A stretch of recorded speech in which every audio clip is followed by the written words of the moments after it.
Hey, ladies and gentlemen, welcome back to One Another Marriage with Dr. David and Theresa Mabry.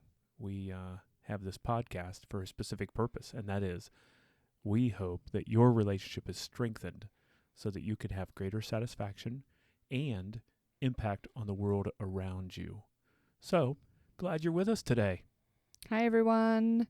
Hello. Hello. Are you going to have the song this time? Today, it's Lionel Richie. Hello. Is it me you're looking for? We should look that up. Google how many songs have been titled Hello or have the title of Hello in them. Oh, I can think of several, but that feels like a rabbit trail that we don't want to It does. go No, down. it just came to my brain, though. It's like that would be a fun thing. We should do that. We should do that. Or if you're a listener and you want to Google that, and then you can reach out to us with your answer. Yeah, because soon we'll start our listener comments and questions. We're going to go a couple weeks throwing it out there, and you can catch us at info@oneanothermarriage.org, or go to our Facebook page, One Another Marriage. You can find us there and make a comment. We've put a post there asking for questions and comments, topics that you want us to cover, as well as questions that you may have, and maybe, but that sounds like a podcast, even a separate podcast.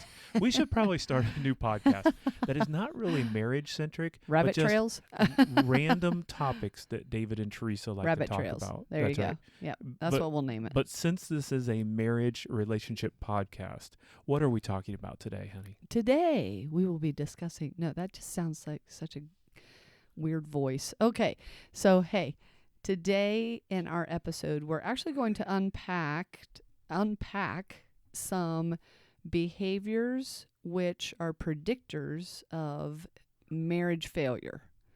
So that sounds depressing. Behaviors that are predictors of marriage failure. And we're actually going to be looking at some research done by Dr. John Gottman and what he calls the Four Horsemen of the Apocolypse. So yeah. So, it doesn't have to be a Debbie Downer. It could be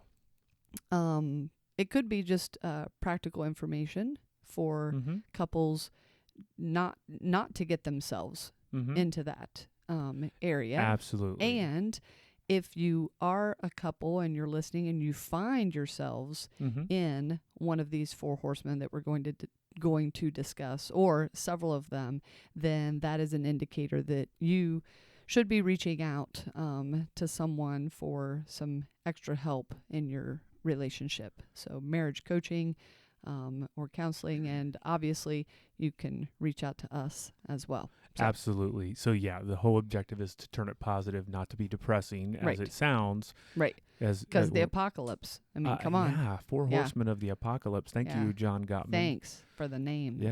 Yeah. So that's today's episode. That's what we're unpacking today. I'm looking forward to this today, but I am looking forward to your puzzle for the day. I have the puzzle. You have the puzzle, and our puzzle each week is to spur on. Our hope is that it would spur on one another couples out there who will turn to one another and go a little deeper than just business items or the day in, day out kind of things, but build intimacy by talking, letting them into your brain, particularly if you've been married a while like this.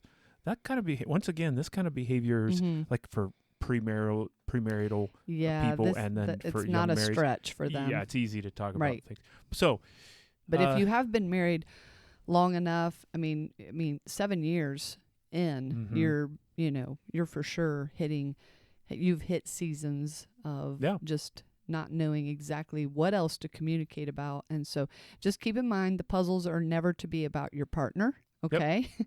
And it truly is just a snapshot into each other's brains about, our thoughts. Which, by the way, you can use, like there's a handful of things. We use puzzles each podcast, but it could be like a high-low from the day, or it could be any kind of thing that... Simple connecting. Yeah, that causes you to talk and share kind of, and also to receive from your partner. And today's podcast topic of the Four Horsemen will help give guidance to kind of rules for the road for a puzzle, because some of these things we're going to talk about today, you wouldn't want to practice them during a puzzle which we mention almost every time. Puzzles, you just listen. You don't have to have answers for them. Right. You don't mock or make fun of. But you'll get that by the end of the podcast as we walk through it. But I am eager to hear. Theresa Mabry, I don't know what your puzzle is today, but I'm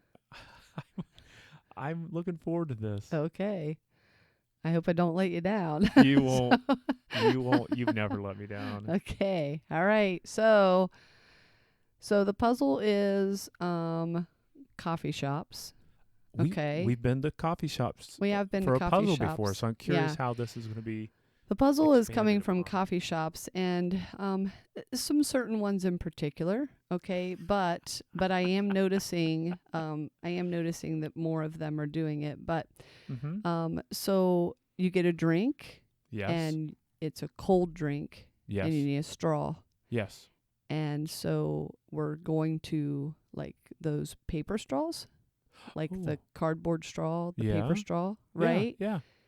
But it's still inside of a plastic cup.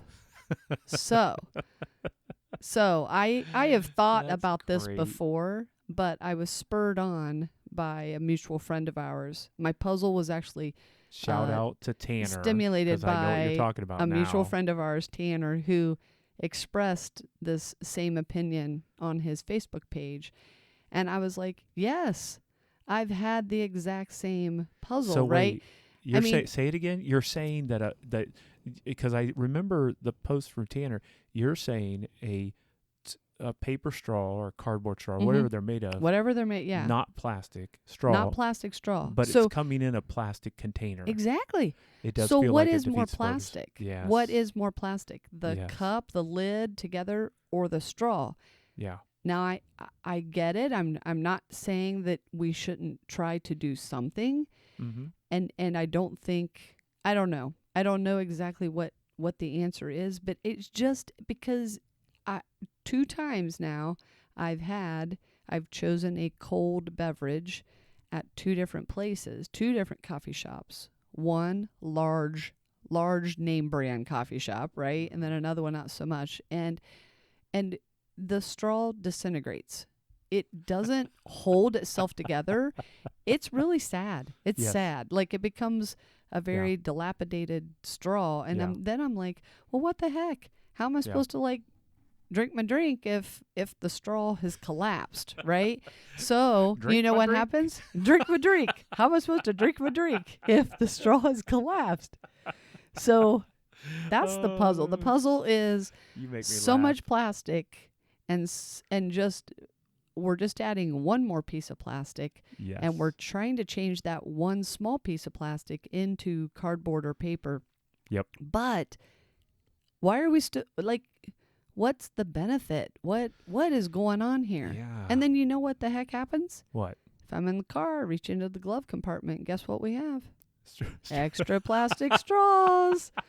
And so next to the napkins. ketchup packs. Hey, we don't have as many ketchup And packs or the honey mustard honey packs anymore. mustard dipping We've sauce. dwindled down that supply, but we usually have a random straw, napkins, maybe a random spoon or something like that, plastic spoon or whatever. But seriously, come on, like let's go. Either I don't know. It's just that is just crazy. That's a good That is puzzle. crazy. So I appreciate Tanner. You helped spur that one on. Shout out Tanner. Shout out to Tanner. Okay. Yep. But Yeah. there you go. Puzzle time. Can you imagine? That's a good puzzle. Can you imagine a world without plastics at all? Because we'll find out more and more how dangerous they are. Once again, another podcast we need to start, which would be a great random topic from David and Theresa just to discuss. Right. But I so a world without plastics, because we're finding out more and more how dangerous they are. I know, but back in the day, even before we were born, there are people who lived a larger portion of their life without so much plastic, right? Yeah. And then when we were little, you did have plastic, but it was a rare occasion. Well, do you remember what it was when we were young? It was, now you don't see this anymore. What? But you do in like certain things, but not fast food. Fast food used to all be in, the sandwiches came in styrofoam. boxes. Oh, wow. Yeah. Right? So, and now they're all cardboard paper, right. or paper of some kind, recyclable box, kind of thing. I mean, I don't know if anyone who serves it. Now, if you get a lunch from like Chinese takeout or what, well, right. and not in those little boxes, but in the styrofoam, we still have that styrofoam clamshells going on. But that's been from fast food. You don't see that anymore. But that's a good there puzzle. There you go. Teresa. Good job. Yeah. Yeah. Well done. Stop giving me a straw that disintegrates. That's ridiculous. Yeah. Would you prefer no straw? Well, yeah, but see, therein still is the puzzle. We're changing one small component within the presentation of the beverage, right? So if you do not give me a straw, I'm going to probably need some type of a spoon. So guess what the spoon is also made out of? Plastic. Yeah. So why? I don't know. That's the puzzle. There we go. Serve it into your hands. How about this? I'll just put my mouth underneath the the spout. Just pour it in, just folks. Pour it. Just pour it. I will just pour open it in. Wide. That's open wide. That's my wife. So proud of her. These great ideas. Here's what you're really proud of. You're proud of that I just haven't lost it on somebody at their place yet and gone, I'm very proud what of you. is going on with this? I know. I'm very proud of you that you've kept yourself together. Keep it together, Speaking kid. of keeping it together, that was a good puzzle there, hon. Keeping it together. Let's address the Four Horsemen of the Apocalypse. Of which you also need to keep it together. That's right. There you go. We're tying it in. That's a good segue. Because Dr. John Gottman, he runs a relationship institute, and he's looked at thousands of couples, and he's researched these couples and then helped couples. And from his research, he said he can predict, get this, he can predict up to 90% of the time whether a couple will make it or not long term. Yes. Based upon their habits and behaviors with one another. And he has actually boiled it down to 4 negative behaviors that the couples that don't make it, the 90% that don't make it, and he's not saying 90% people don't make it, but he said that of the 100% that seem to be struggling, 90% don't make it long term because these 4 things are present in the relationship. So you can predict up to 90%. So the 4 things, let's talk about these a little bit and maybe see these as warnings and watch for even a slight entrance into a relationship. So here's the thing. The reality is that you may be listening out there and saying, you know what, as we go through these, you say, I don't have that or that or that, but maybe you have a little bit and it's creeping in. And then over time you allow it begins to grow. So you start off a little tiny monster, or a little tiny behavior. You don't even want to call it a monster yet, but it just starts small. And then all of a sudden it gets a root, and then it starts growing more and more. And then it becomes a big monster, or it begins taking over because you hit stress and different in growth, and you add other challenges in the relationship. And then those negative behaviors become larger, much larger. And then they wear you down. Right. So the 4 horsemen, so let's go through the order here a little bit. The first of the 4 horsemen, and the big thing we want to see is let's recognize these, and then we can do something about it. The first one is criticism. So John Gottman found that relationships that had verbal attacking and personal attack on character, and this can come in different forms and different views, but criticism directly of your partner. So anytime that the communication comes across as attacking someone's personality, it's usually like you never do this, or you're lazy, or you're that or this, and it's like it usually results because one's being defensive, and or they're receiving something negative from their partner, so they react in criticism. So a type of criticism toward another. Sure. Yeah. And so along with talking about these specific behaviors of the Four Horsemen, we're also going to be talking about the antidotes to them. Mm-hmm. So what would be a help, or how can you turn it around, right, with that? So so with the criticism, instead of being that person to be like, you're so lazy, or you always do this, I can't believe that, your personality just doesn't mesh with mine, whatever it is that you're attacking with their character and their personality. So an antidote to that then would be to be able to share with your partner, but you need to continue to remember to use those I statements and try to express what you need from that. So it could be that that it's like, I see that that maybe the laundry that I asked you to do didn't get done. Can you explain to me why that happened, or can you help share with me your approach that you took to this situation so that I understand?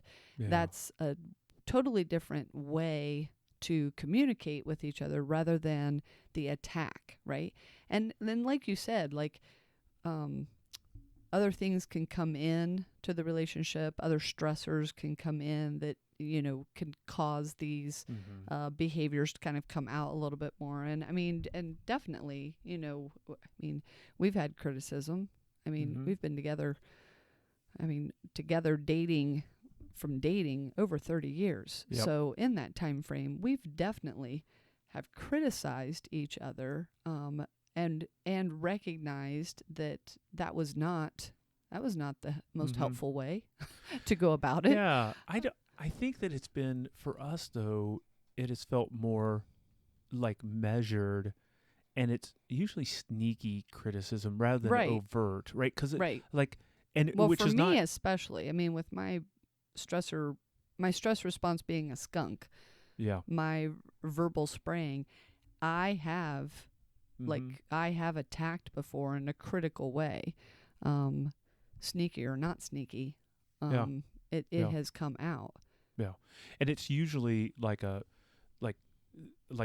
comparison to a parent or something like that. It's like and knowing that that's kind of a like family of origin, like a little bit of a jab. It's a little jab. Like for me, family of origin comparisons in one of those more stressful situations is a little bit more ouchy.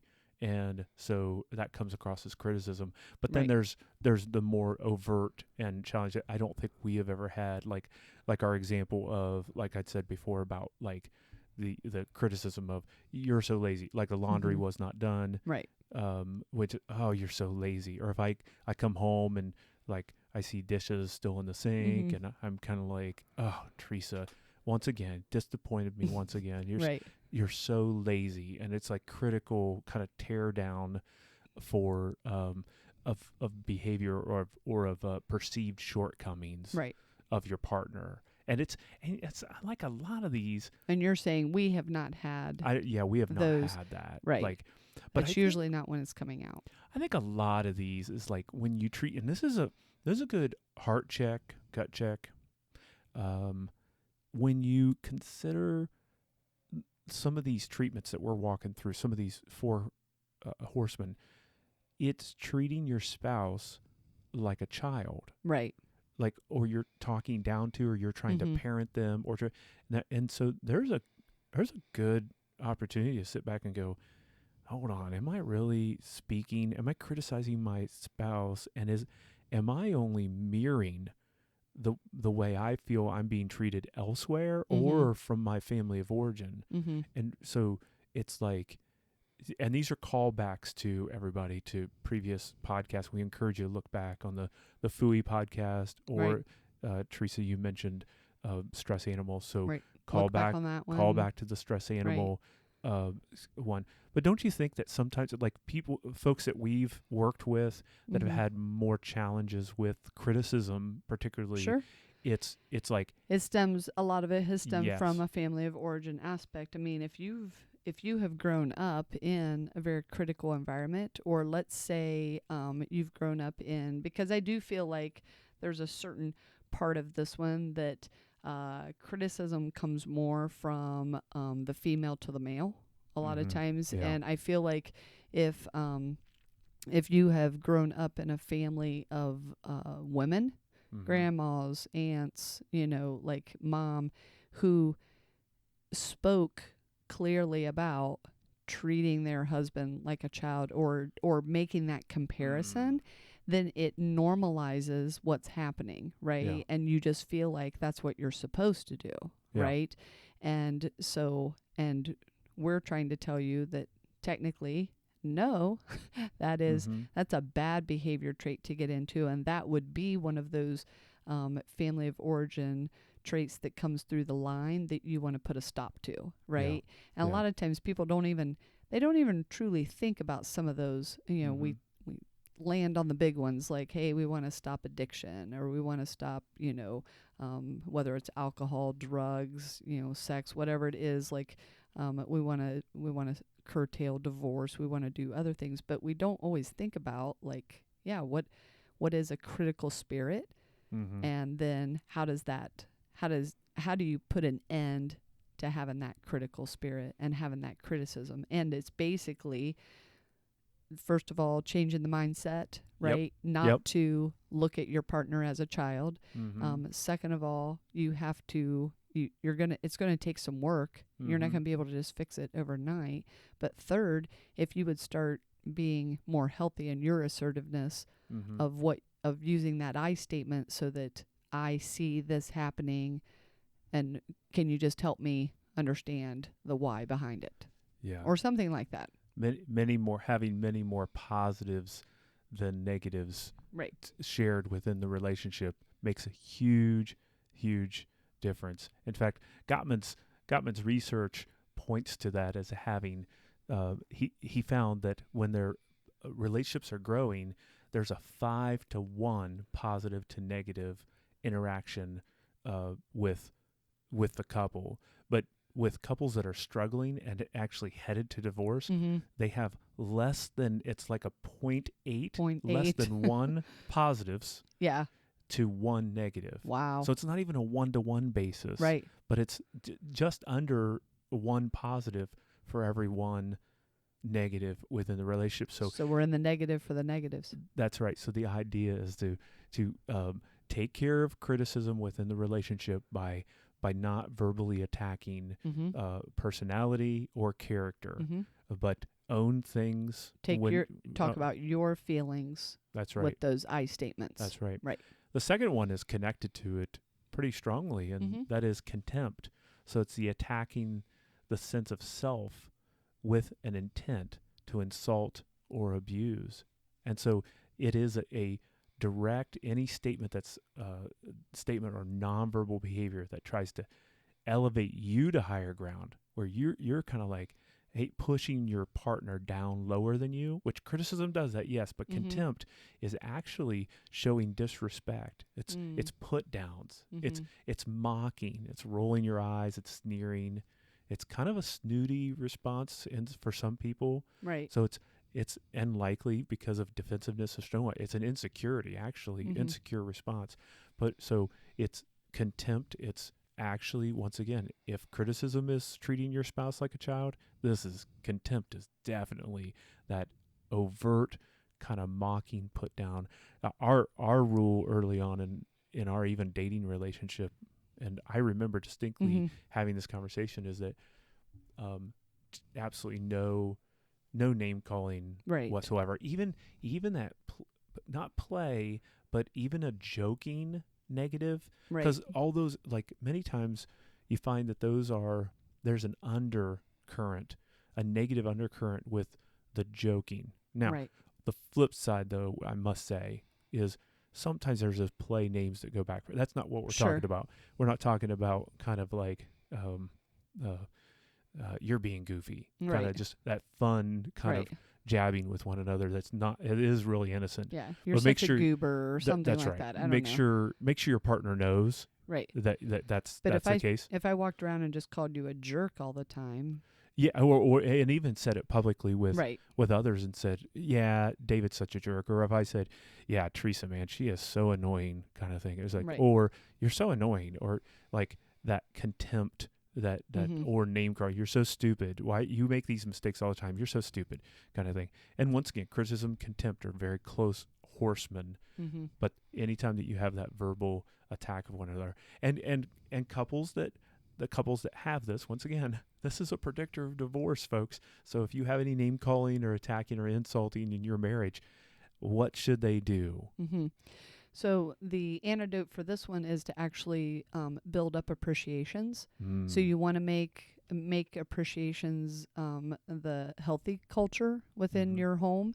And so you have to remind yourself of what are those positive qualities that your partner has, and then actually voice those appreciations to them, on a daily basis. Yes. You can't just say, well, I appreciated you last year, at this time. It's like, okay. But yeah, it's got to be daily. So looking for ways to just build your partner up with those appreciations. And once again, you got to avoid even with the sarcasm, sarcasm is a, is a big one. And you got to avoid the sarcastic jabs as well.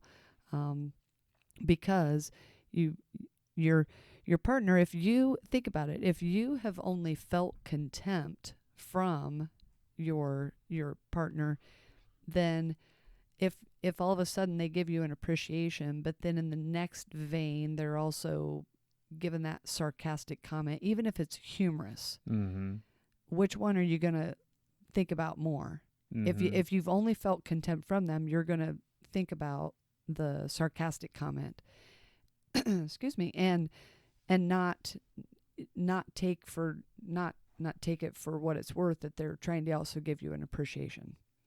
Yeah, and it's and also not waiting for like an official time to do it, right? This is like it needs to become spontaneous and regular, and not kind of formalized through the whole process.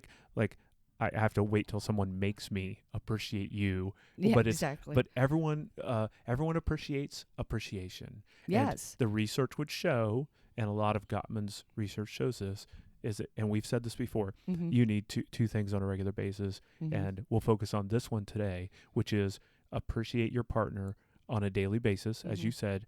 And the second thing is that you're always planning something or looking forward to something, goal setting as a couple. Right. And that's another topic for another time. But for us today, it's, hey, appreciate your partner on a regular basis. Have more positives, as we said before, more positives than negatives, right? Yeah. And it's going to take a little bit of time to get there, but definitely strive to create that culture of appreciation within your relationship. Yes, absolutely. Absolutely.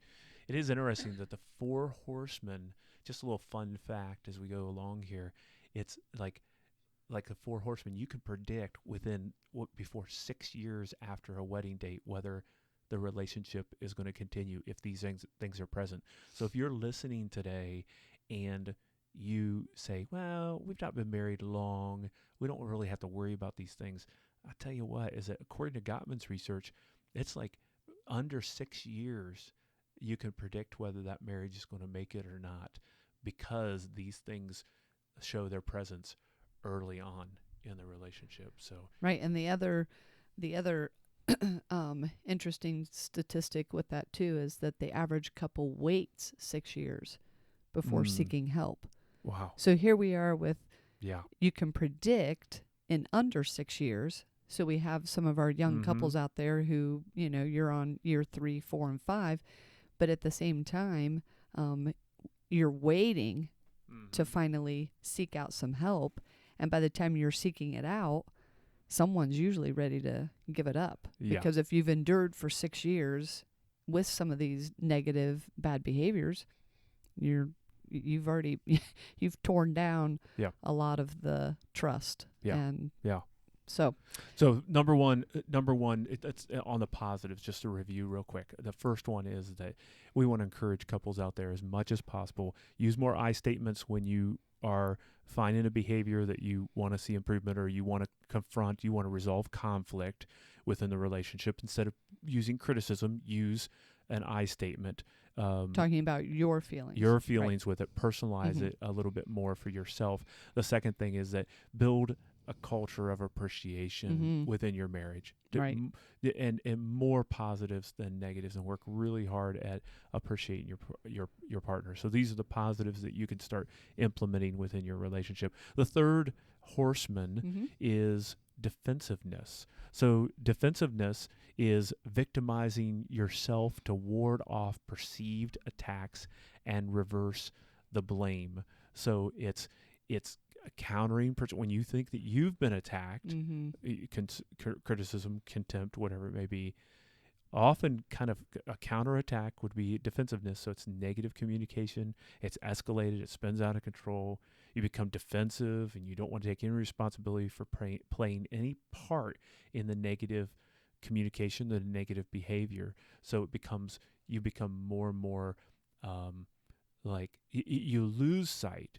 And it reminds me a little bit of when we teach the stress animals, there's one that's the donkey, right? The donkey will dig in their heels, mule, donkey, whatever, will dig in their heels. And even when they really realize that they're wrong, they'll still dig in their heels and stand their ground and fight it no matter what. Right. So the antidote then for this, the positive side of this, is take responsibility for what you own in this. Okay. So you can offer an apology, especially if it's come across, maybe you were saying something, you're like, you know what, I just need to start that over again. I don't think I said it as clearly or said it as well as what I should have. Yep. And then just go ahead and restate it. But just by owning part of that, to say, maybe I didn't share with you exactly the wording that I was using, was the best, or something like that. That diffuses a lot right there when you just when you accept that responsibility for it.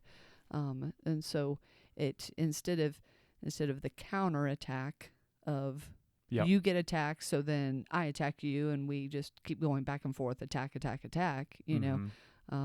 actually pausing to just say, you know what, yep, I see your perspective on that, and let me try to rephrase it, because I don't think it came out how I wanted it.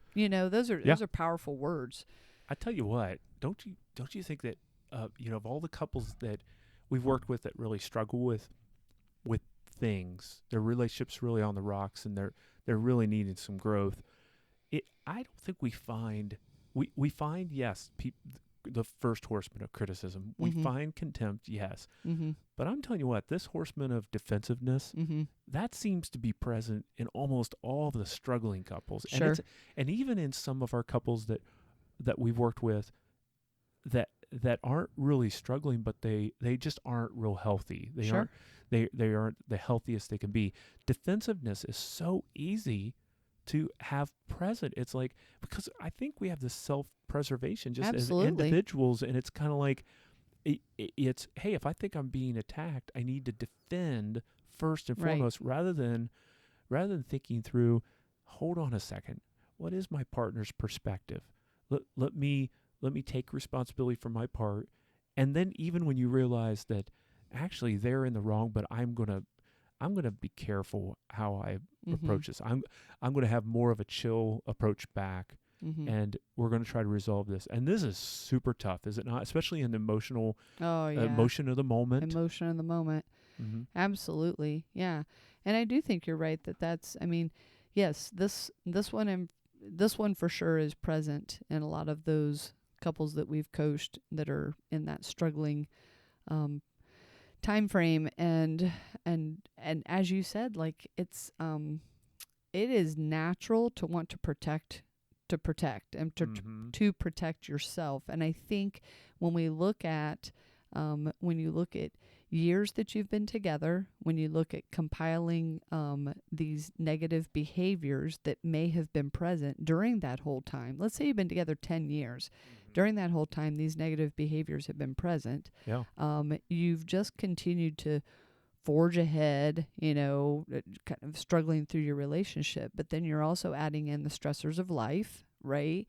And man, this just, there's that person. I feel for those people, because that person only has so much that they can really control and protect, and so that self-preservation coming in of I can't let you win kind of deal. Like, I can't let you kind of like, beat me down so much. So the easiest thing to do is to retort back. Yeah. With your own defensiveness. Yeah. And it just counters, and it goes back and forth, back and forth, back and forth. I'm wondering about our thoughts about when you have a conflict or disagreement in your relationship, and our challenge is oftentimes to find a time to move into the thinking brain instead of the emotional brain, right? So to actually take your chairs and set up, we have this 2 different rooms: emotional room, which is a valuable room, but not a great place to resolve conflict. And then you have your thinking room, and it's actually set up your chairs in your thinking room. I think it's a valid response at times. And I'm thinking through my own personal experience in our relationship. Right. And there have been some times that you have rightly challenged me, or not confronted, but you've because you don't confront in a harsh way, but just you've mentioned things to me, and I've thought I'm just not in a good headspace to hear it, and it's better for me, and maybe the best response, maybe our best advice and encouragement for couples out there, like if they face what I'm kind of imagining that we've walked through and that I've experienced, is to turn and just say, you know what, you may be right, but I'm not in a good space right now to process this. Right. Can we come back to it later? Yeah. I mean, it's kind of a timeout, but it's more of just admitting, hey, I'm taking responsibility for my part in this, and that my responsibility in part is more. I'm not in a good space. I can't process this because I can't. What you're talking to me about right now, I don't necessarily agree with, but you could be right, and I need to give space for that. Right. And it takes a great deal of effort. That's hard. Absolutely. It takes a great deal of effort to even like tell yourself that and ward off. But think about if people actually made a change, you'll see a change in the result. Yes. So if you've only attacked with defensive attack, and then you avoid the attack by protecting yourself so that you attack back. Well, if one of you just took an advice like you just said and was like, you know what, I need to think on that. There may be some truth there, but I also need space in order to process it, which then helps us move out of that emotional brain into our thinking brain, which then changes the result of that conversation. Yeah, yeah. So giving permission each one. Now, I will say this, that if I said that, because a lot of times the way I'll respond is, even if I'm thinking in my brain, I'm not quite seeing it Teresa's way, but a lot of times I'll just say, I think you think that a lot. No, that's not necessarily that woman true, has her own way of thinking. She has her own way of thinking. I said, no, usually I'll be like, okay, I don't quite see it that way, but I'll usually say, you can correct me if I'm wrong here, if you kind of see me doing this. But I said, I'll just say, okay. And thanks for, it's like, and I know my personality too. I don't stay mad about it. I'm kind of like, okay, well, I'm glad you shared that, and I take that into consideration. And usually it's when I get away from it purposely, and you give me space to do that anyhow. But we know our own personalities and the personality of our partner. Like, I know your response, and I think you know mine. Yes. Now, I know that many of the couples listening out there don't have defensiveness, and I don't mind that we're camping here for a minute because I think this is a biggie. But I think that many out there, it's so easy to jump back and defend because it's like my integrity's at stake. Absolutely. My personality's at stake. I'm and it's protecting my, yep. So my encouragement, our encouragement to you out there, folks, is step back, work really hard on this one, that you will take responsibility, you'll push the pause button, accept your partner's perspective, that you apologize for any wrongdoing where you need to, but work on this one really hard. Even if you're not in like a horrible place, but you're just kind of, your relationship just needs a tune-up, this is a good place to tune up, is that defensiveness. Absolutely. The last one that we are dealing with is stonewalling. And stonewalling is primarily focused on withdrawing to avoid conflict. Now, this is funny because I just told everyone to push pause on this. But this is the negative way of pushing pause. Yeah. You could push pause, like we teach couples how to take a time out.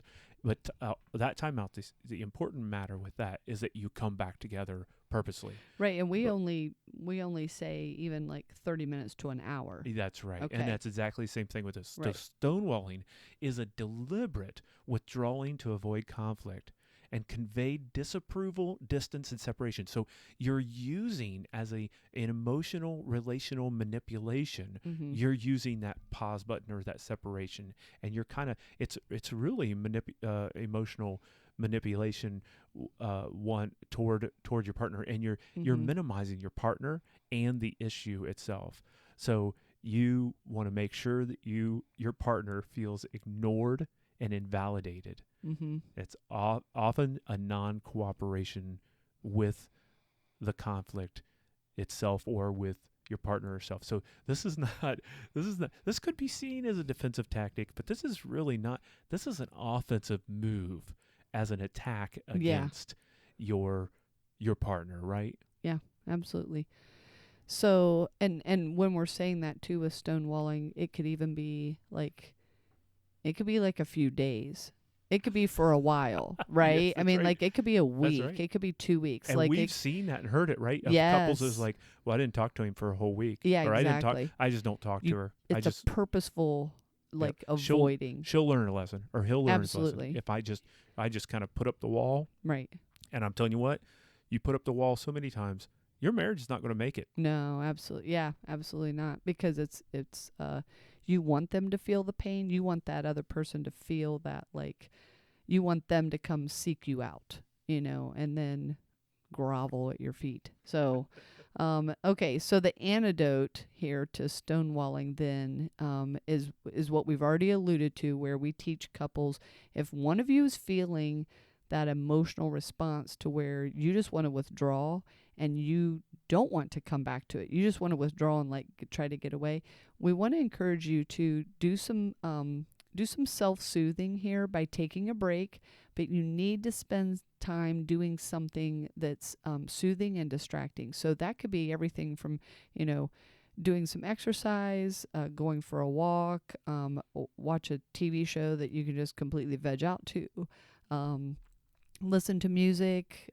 just, go, for some people it's cleaning. I don't know, but you need to take a break from each other, but the break cannot exceed like a 24-hour period. I mean, like it's got to be, we want you to start to close the gap of how long you need to withdraw.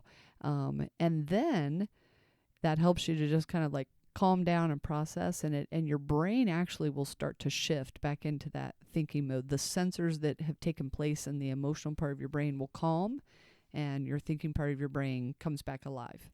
And we would recommend, I think this works really well when you have a tool and you have permission to use it. That's great. So the tool is simply this: the two of you have a code word or code words or a phrase where you instantaneously give permission to your partner and yourself to have that pause, that break, that intentional combating. So instead of stonewalling, rather it could be, hey, I'm being honest, I'm not in a headspace for this right now.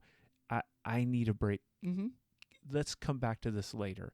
And as soon as you use like that phrase or whatever you two come up with, you can, and make sure you two talk about this and have an agreement, because you can't assume, wait, I used a code word. I used a phrase that it was like, right. But your partner didn't know it. Code red. So it's I didn't know that was the code. I didn't know what that meant. I thought I was going to buy a Red Bull or something. So here's the deal. Make sure you're on the same page with your code language for when it becomes tough. So that way you're not stonewalling, but you're more saying, you know what? I'm just not, I can't do this right now in relationship. So, and then when you do return, and you're coming back from the positive side, that positive antidote, come back to the conversation and at least try to listen to understand. At least try to hear their perspective of what's going on. And even if it's, lots of times what we find with the stonewalling is that it's an emotional allergy trigger, right? Where it's kind of like whatever the discussion topic was triggered that negative emotion of a previous experience, a past experience, something from family of origin, something from a previous relationship, whatever it is. And when that trigger comes about, it makes you feel so uncomfortable that you just want to walk away and never deal with it, right? That's right. That's right. So just come back at least with the premise that you're going to try and listen to understand. So let's review the Four Horsemen. Let's review now. But let's review primarily, hun. Can you run us through real quick the antidotes? Because simply 1, 2, 3, 4. What are four positive behaviors that couples can pick up to actually begin growing their relationship rather than tearing it down? So the first one would be make sure that you're talking about your feelings using I statements. So instead of the attack of you, make sure talking about your feelings using I statements.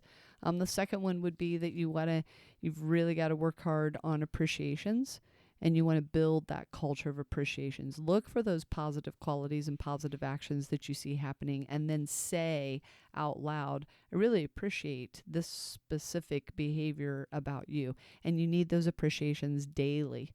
And then the third one would be taking responsibility for yourself, for offering that apology to just say, you know what, maybe when I was sharing that with you, I didn't use the best phrasing or the best words. So let me start over again and saying, I think I didn't share that in the best way possible. And then finally, the last one would be when you're going to need that break, to take that self-soothing break, to do something that can help distract you, but it's also calming you down, and take that break for a specific time. We would encourage within a 24-hour window, and then resume the conversation where you're really trying hard to just listen to understand. No judging, no solving, no trying to fix it for them, but just giving that listening ear to your partner. Very good. Very good.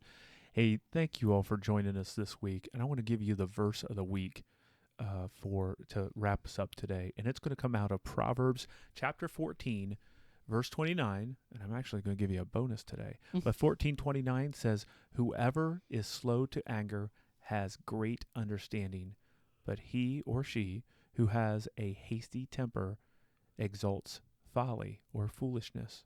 And then Proverbs 15:1 would go along with that. And it says, a soft answer turns away wrath, but a harsh word stirs up anger. And this is our hope for you all this week as well. Those are good verses. Yeah.